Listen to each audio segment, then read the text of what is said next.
The M4 iPad Pro is kind of rocking the world right now, and a big part of that is because of the new Magic Keyboard. And by all accounts, it seems to be a pretty decent upgrade over the previous generation. However, there may be a number of reasons that you don't actually want this Magic Keyboard, and that's where something like the Logitech Combo Touch comes into play. Logitech has been making these Combo Touch iPad case and keyboard combinations for years now, and like the Magic Keyboard, it just keeps getting better. So in this video, I want to go ahead and take a look at the brand new Logitech Combo Touch for the new iPad Pros with M4. So setting aside the iPad Magic Keyboard for now, let's just go ahead and focus on the Combo Touch. So let's go ahead and pop it open and see what's included.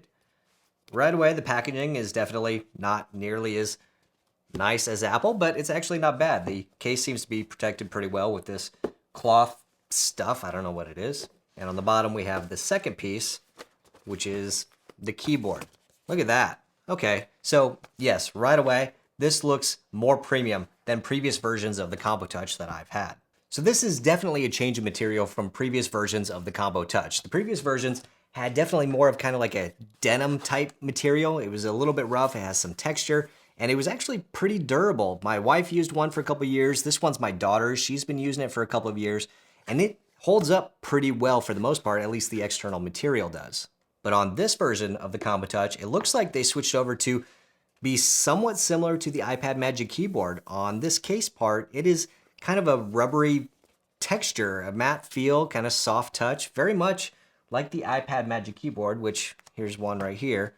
And if I put them side by side, I mean, wow, they feel basically the same. So that's interesting that Logitech completely switched up their external material for the Combo Touch this time. I'm not sure if I like that. On the inside of the case, there is no microfiber lining. It's just plastic, and you have your pogo pins.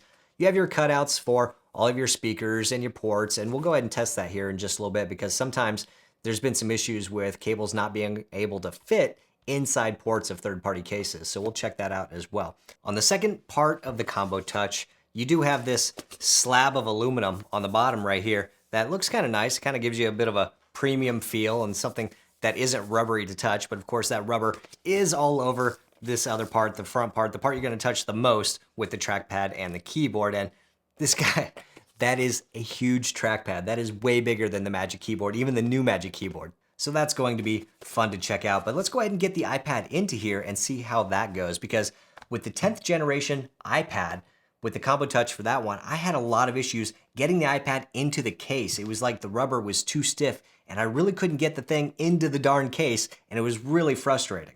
So I'm really hoping that this one fits a little bit easier. So we'll just go ahead and kind of place it in here. Let's start with this corner, I guess, and we'll just go along the edge and push in. We got a little bit of rubber kind of sticking out. There we go. Nope, nope, there we go. Now we got pushed in. Just kind of go along the edge, and hopefully it will all kind of snap into place here. There we go. That worked.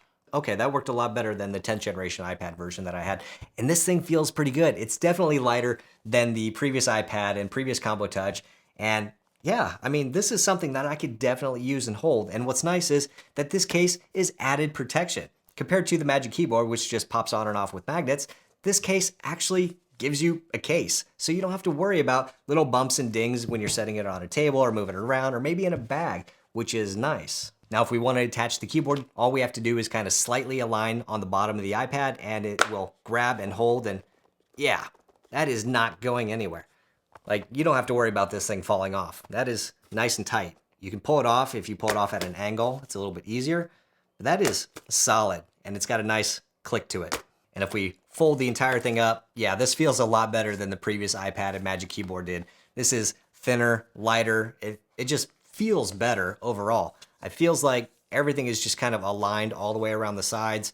It feels like it's supposed to be like this. Now, one of the biggest differences between the Combo Touch and the iPad Magic Keyboard is that this is a kickstand design case. So the back of the case just pops open, kind of like a Microsoft Surface or some other cases you might have seen in the past. And I know a lot of people really like this design because what it does is it gives you the flexibility to actually angle the iPad to whatever angle works for you. If you're trying to avoid glare or you're trying to hide what you're doing, something like that, you can just angle it to whatever makes sense. Of course, the downside is it has a large footprint. So compared to the iPad Magic Keyboard, which would just have a footprint like that, or just like your laptop, just the base of the device, this thing has to lean back and account for that kickstand on the back. And most of the time, if you're at a desk or a table or something like that, that is completely fine. There's plenty of room to do something like that.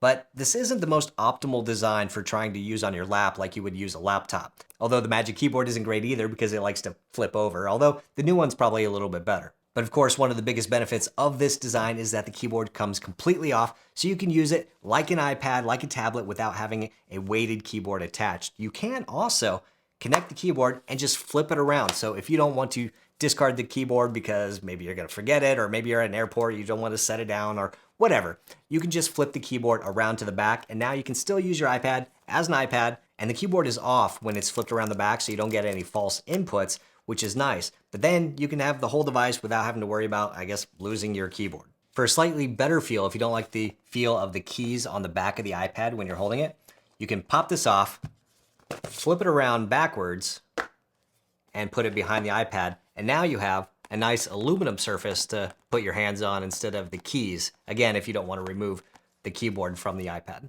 Now, one thing I don't really love about this design of the kickstand is that it's really hard to see where you even open it from. So all around the edges is just a really thin little bit where you might be able to get a fingernail under to pop it open and pull it. At the very bottom near the hinge, there is a little bit of a mitered out or cut out piece that allows you to get a little bit more fingernail in there. But I wish that it was a little bit more obvious or a little easier to pop open the kickstand. All right, so let's check out this keyboard and trackpad. And like I said, this trackpad is huge. Just for comparison, here's the new Magic Keyboard, which Apple made a big deal about it being much bigger compared to the Combo Touch. Like, it's crazy. It's got to be at least 50 or 60% bigger. That's a lot of room for gestures because this, of course, is a multi-touch trackpad. And just like with Apple's cases, all you need to do is wake up the iPad, swipe up, and you are in. And there are all the regular multi-touch gestures that you expect for sliding and swiping and scrolling and getting to, the app menu. All that stuff just works exactly like Apple's trackpads do. Except now you have a lot more room to actually do those gestures. I do want to point out that this trackpad can be pressed anywhere. It's not a diving board style, which means if you're coming from any Apple product from the last 10 years, you're going to appreciate that you don't have to deal with an old style diving board trackpad.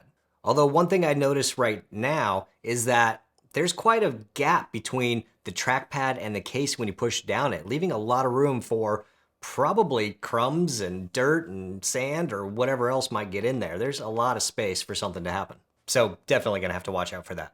Okay, I was really curious. So here's the trackpad size comparison compared to the 14-inch MacBook Pro. It's about the same width, but it definitely is higher than the 14-inch MacBook Pro. And if we take a look at the 15-inch MacBook Air for comparison, the 15-inch MacBook Air still has a larger trackpad, but this is by no means small and definitely plenty big for everything you would need it for. So let's go ahead and check out the typing experience on the new Combo Touch. And I mean, right away, it feels very much like the iPad Magic Keyboard. They've been doing a really good job with their keyboards lately. Like, I can almost not feel a difference typing on this compared to the iPad Magic Keyboard, which is great because I love the Magic Keyboards. So there really is no kind of mental change moving from one to the other. So if you're using a laptop and then you switch over to use this with an iPad, it should be extremely familiar. This is a full-size keyboard on the 13-inch version. Of course, the 11-inch version is going to be a little bit smaller, a little bit tighter, but on this 13-inch version, it feels really good. Up at the top, you have a full set of function keys for sleep, volume, media control, take a screenshot, Siri dictation. You can actually change the backlight of the keyboard. I don't know if you can really see that. There's a backlight on this keyboard. You can change the brightness of the display from the keyboard. And there is a home button, which will take you home, or if you double tap it, will get you to the app switcher. There's one last thing I do want to check out on this case, and that is the port cutout for Thunderbolt or USB-C. In previous versions of the Combo Touch, the port had some issues with not being large enough for a lot of cables, so I wanted to test out a few of them here. First up, I have Apple's cable, which comes with the iPad, so this is a nice kind of braided black cable, and it's matching the space black iPad. But this one, let's see if it fits. Oh yeah, that fits no problem right inside there. What about this charging cable from Ugreen, a channel partner? That one fits just fine as well. So it looks like if you have a slim enough cable, it's going to fit in there just right. And what about a Thunderbolt cable? This iPad does have Thunderbolt and it is a Pro iPad, so nope. It doesn't look like that's going to fit. That's disappointing. Why would you want to connect Thunderbolt to a Thunderbolt-equipped iPad Pro? Now what about Apple's Thunderbolt cable? Okay, so Apple's Thunderbolt cable actually fits, but you don't want to go out and spend like $90 on a Thunderbolt cable, do you?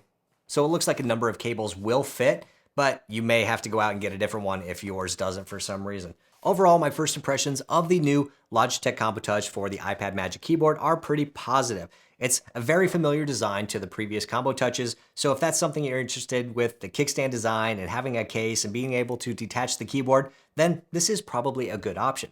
Plus, it's quite a bit cheaper than the Magic Keyboard. The 11-inch version comes in at $229 compared to $300 for the Magic Keyboard, and for the 13-inch Combo Touch, it comes in at $259 compared to $350. So if you want to save some money compared to the iPad Magic Keyboard and still get a great case keyboard combo that doesn't require Bluetooth or charging or any of that mess, definitely check this guy out. And of course, I will be doing a full comparison against the iPad Magic Keyboard. So if you have questions about these two devices or which one's better or whatever, let me know down below and I will answer those in that video. But if you're looking for a step-by-step guide on how to set up a brand new iPad, check out this video right over here where I walk through the entire process. Hit the thumbs up button if you liked it, hit subscribe if you want, and I'll see you next time.